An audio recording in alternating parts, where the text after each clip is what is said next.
Today on Goji Center, the geneticists of the Jurassic World universe will foolishly play God again. And we'll find out what would happen if this predator is let loose, what it would look like, and if it would fit in the roster of the already dangerous predators. Coming up, Utahraptor, Jurassic Park Edition. This episode is divided into 4 parts. First, discussing what this fella would look like if it was in a Jurassic film. After that, we will figure out how it would compare in size against the other animals in this franchise, followed by how it would hunt. And a special surprise section in the end. You won't want to miss this one.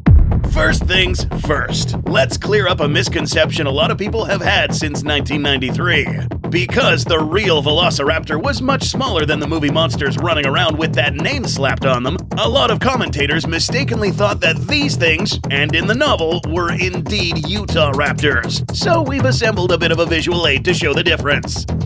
This one is the big one from Jurassic Park, and this is next to a big Utahraptor. Still think this little fella is a Utahraptor? The story of how the Jurassic Velociraptors wound up this large is a long one, but long story short, Utahraptor simply wasn't known at the time Michael Crichton wrote the novel or when Spielberg was in production. Scientists knew some monster raptor was out there, but the genus wasn't officially unveiled and named until the movie was effectively done.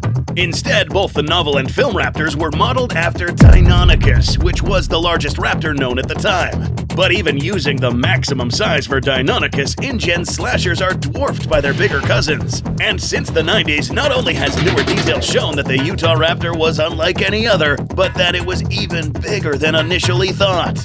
Using what is known about the real-life creature and giving it the Jurassic treatment this series usually gives other animals, like the Giganotosaurus, Allosaurus, Tarbosaurus, animals who differ greatly from their real-life counterparts. Here's our prediction of how Utahraptor might look like if it ever appears in Jurassic. Note that this animal still has the scaly, reptilian look of the other raptors in this series, but since Jurassic is now more or less inclined to adopting feathery attributes to their new dino additions, a feathered Utahraptor is now not too far-fetched for a Jurassic Park rendition of this animal. Theropods in the Jurassic franchise tend to have longer legs and a somewhat more raised stance than their real-life counterparts. And to really sell that these are a brand new type of raptor, all of the traits that made Utahraptor unique will have to be exaggerated.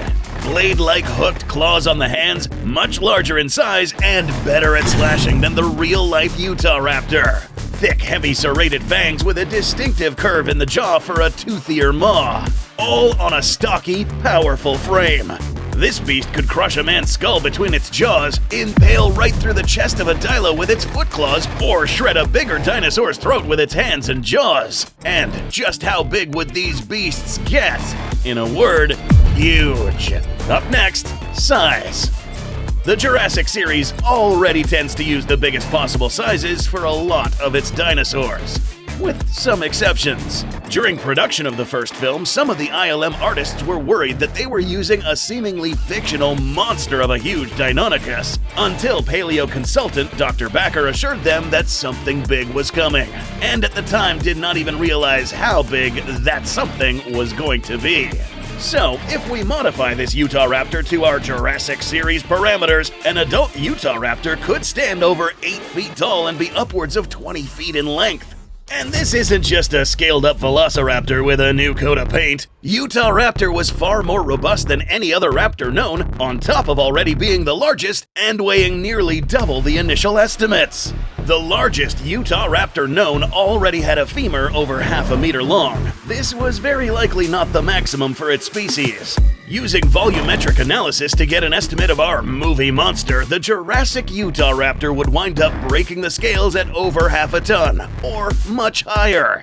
This means that this gut ripper of death could weigh between 3 to 5 times more than the big one or Blue. And if you thought that these little guys still have an edge over the Utahraptor in terms of intelligence, guess again. Nature already answered that question over 100 million years ago. How, you may ask? Pack hunting. Now, the act of pack hunting was actually a prime reason why raptors became widely known in pop culture. But new evidence and research suggests social hunting was far rarer in raptors than once thought. The truth is, a majority of raptor species, or dromaeosaurs, were mesopredators, more or less, mid-tier predators. Examples of animals functioning very much like Velociraptor today would include bobcats and coyotes, carnivores that excel at hunting small animals up to double their weight. Some occasionally hunt in packs, but they aren't built to kill large game. They lack the equipment to do damage to a large animal, and are so small that they risk catastrophic injury from a retaliation from a much heavier animal. Simply put, a gang of foxes attacking a buffalo would be suicidal, so a group of similar raptors wouldn't either. Believe it or not, this pack hunting behavior would be more common amongst the larger apex predators, as it is proven by modern evidence and the fossil record. Think about wolves, spotted hyenas, lions, and the orca. All of them are some of the biggest predators in their respective ecosystems, big enough to do damage to the giant herbivores that outsize them individually. Those bones with raptor tooth marks may have been more likely evidence of scavenging events, much like how many times small carnivores might take advantage of a kill after the apex predator is done eating. Utahraptor was a completely different beast, not only being one of, if not the biggest carnivore in its time and region, but also hunting ankylosaurs, iguanodonts, and young sauropods. The initial discoverers of Utahraptor also thought pack hunting made sense. So, in Jurassic? Well, we might end up having a slasher movie featuring the feathered horror as the main villain. Much better trained, lethal, cunning creatures than their smaller counterparts, raised by their parents and being more instinctively cooperative with each other, not squabbling or fighting one another in pointless dominance disputes. Stalking and ripping humans apart with their strong limbs, high agility, and potential climbing ability to attack from above. Climbing trees or going inside buildings will no longer mean you're safe. After it's blatantly clear that humans would be absolutely demolished by this new addition to the franchise, how does the Utahraptor rank among the other raptors in this series? Raptor meets Raptor. So, what would happen if our Utahraptors bumped into the Veloci, Atroci, or Pyroraptors? Would they try to team up? Would they duel? Well, nature can provide a pretty grisly answer. In the present day, apex predators are often the #1 cause of death for some types of small carnivores. This is because those at the top of the food chain don't start out that way. The smaller predators might go out of their way to try and kill the offspring of apex predators to take them out before they grow to full size. So, the apex predators often have two responses to detecting the carnivores the next size tier down: search and destroy. That's right, in the Utahraptor's home range of the Cedar Mountain Formation were also other species of raptors, not that much smaller than the ones seen in the Jurassic series. On just pure instinct, Utahraptor would instantly register the smaller raptors as a threat and competitor, attacking them on sight and eliminating problems later on.